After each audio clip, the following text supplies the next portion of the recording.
Shelley दयापात्रं दीभक्तादिगुणार्णवं यतीन्द्रप्रवणं वन्दे रम्यजामाधरं मुनिं लक्ष्मीनाथसमारम्भां नादयामुणमद्भयाम् अस्मदाचार्यपर्यन्तां वन्दे गुरुपरम्परां भक्तामृतं विश्वजानूनमोदनं सर्वार्थं श्रीषडगोवाग्मयं சகசசாகோபனிஷத்சமாகமம் நமாம்யகம் திராவிடவேதசாகரம். திருவழுதினாடென்றும் தென்குருகூரென்றும் மறுவினியவன் பொருணலென்றும் அருமறைகளந்தாதி செய்தான் அடியினையே எப்பொழுதும் சிந்தியாய் நெஞ்சே தெளிந்து ஏய்த்த பெருங்கீர்த்தி ராமானுசமுனிதன் வாய்த்த மலர்பாதம் வணங்குகின்றேன். ஆய்த்தவரும் சீரார் சடகோபன் செந்தமிழ் வேதம் தரிக்கும் பெறாத உள்ளம் பெற. எம்பெருமான் திருவருளாலே ஆச்சாரியன் அனுக்கிரகத்தாலே கடந்த பல தினங்களாக நம்மாழ்வார் அருளிச் செய்த திருவாய்மொழியினை நாம் அனுபவித்து வருகிறோம். இன்றைய தினம் நாம் காண இருப்பது 2ஆம் பத்து 1ஆம் பதிகம் 2ஆம் பாசுரம். கோள்பட்ட சிந்தையாய்க் கூர்வாயவன்றிலே சேன்பட்ட யாமங்கள் சேராதீரங்குதியால் ஆள்பட்ட எம்மேபோல் நீயும் அரவணையான் தாழ்பட்ட தண்டுழாய் தாமும் காமுற்றாயோ. கோள்பட்ட சிந்தையாய் கூர்வாய் அன்றிலே சேன்பட்ட யாமங்கள் சேராது இறங்குதியால் ஆள்பட்ட எம்மேபோல் நீயும் அரவணையான் தாழ்பட்ட தந்துழாய் தாமம் காமுற்றாயே. இங்கே அன்றில் பறவையை பார்த்து பராங்குசநாயகி கூறுகின்றாள். பறிகொடுத்த மனதைக் கொண்டு அதற்கு ஏற்றாற்போலே உள்ள குரல் உள்ள அன்றில் பறவையே. அன்றில் பறவையினுடைய குரல் எப்படி இருக்குமாம்? தன்னுடைய மனதை ஏதோ ஒன்றிலே பறிகொடுத்த பிறகு எவ்வாறு ஒரு நபருக்கு இருக்குமோ அப்படிப்பட்ட மனதை கொண்டிருக்கிறதாம் அந்த அன்றில். இவ்வாறு பரகால நாயகி தன் மனத்திலே எண்ணுகிறாள். நீளமாக உள்ள இரவு பொழுதுகளில் அவனுடன் சேர இயலாமல் துக்கத்துடன் உள்ளாய். எனவே அவனுக்கு அடிமைப்பட்ட எங்களைப் போன்று நீயும் ஆதிசேஷன் மேல் சயனித்துள்ள சர்வேஸ்வரனுடைய திருவடிகளிலே உள்ள குளிர்ந்த துளசி மாலையை விரும்பி நின்றாயோ. அந்த எம்பெருமானுடைய துளசி மாலையை விரும்பி நின்றாய். அதன் காரணத்தினாலே மனம் பறிகொடுத்தது. அந்த பறிகொடுத்த எஞ்சத்தை கொண்டு நீ நிற்கின்றாயோ எங்களைப் போல என்று பராங்குசநாயகி நிலையிலே நம்மாழ்வார் அருளிச் செய்துள்ளார் இப்பாசுரத்.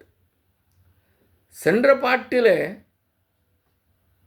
நம்மாழ்வார் பராங்குசநாயகி நிலையில் நாரையை நோக்கி வருத்தத்தோடு உரையாடி கொண்டிருந்தாள்.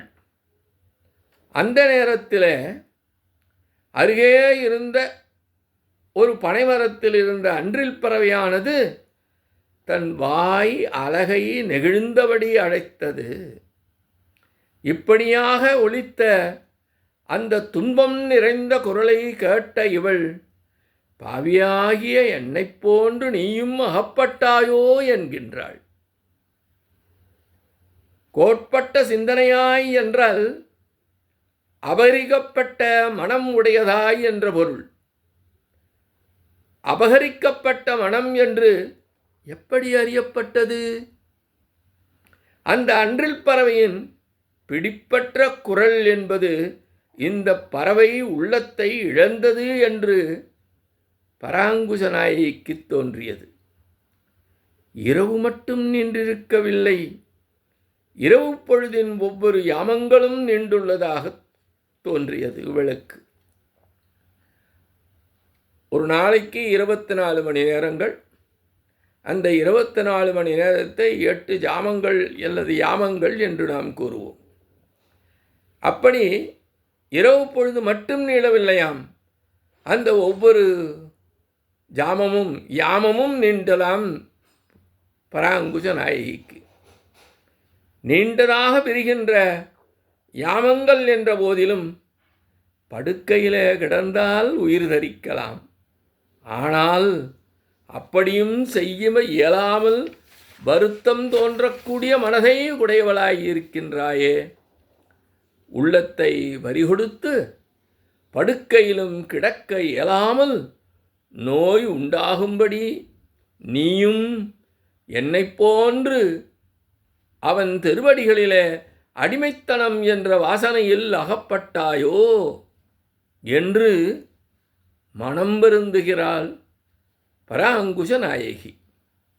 இந்த ஊரில் உள்ளவர்களை காட்டிலும் வேறுபட்டு உனது வீட்டில் உள்ள நீயும் இந்த உலகில் பதியாக உள்ளவன், நான் அவனைச் சேர்ந்தவன் என்ற வேத வரிகளை நீ ஓதவில்லை. மயர்வர மதிநலம் கிட்டப் பெற்றவள் இல்லை. ஆக எண்ணளவு இல்லாத நீயும் இவ்விதம் ஆனாயே என்று வருந்துகிறாள். பராங்குசனாயை பொறுத்தவரை அவனே தனக்கு பதியென்று இருந்தாள். தான் அவனைச் சேர்ந்தவள் என்ற உள்ளம் கொண்டவள், மயர்வர மதிநலம் கிட்டப் பெற்றவள். இது எதுவுமே அந்த அன்றில் பறவைக்கு இல்லையாம். அப்படி இல்லாத போதும் நீயும் இவ்விதம் ஆனாயே என்று அந்த அன்றில் பறவையின் மீது வருத்தப்பட்டு பராங்குச நாயகி கூறுகின்றாள். ஆதிசேஷன் மீது பெரிய பிராட்டியோடு அவன் இருக்கும் நிலையிலே அவன் தரித்திருந்த துளசி மாலையை அடைய வேண்டும் என்று நான் விரும்பினேன். என்னைப் போல நீயும் விரும்பினாயோ? திருமுடியிலிருந்தோ திருமார்பிலிருந்தோ திருத்தோள்களிலிருந்தோ விழுகின்ற மாலை அவன் தாழ்பட்டதாக திருவடிப்பட்டதாகவே கருதப்படும்.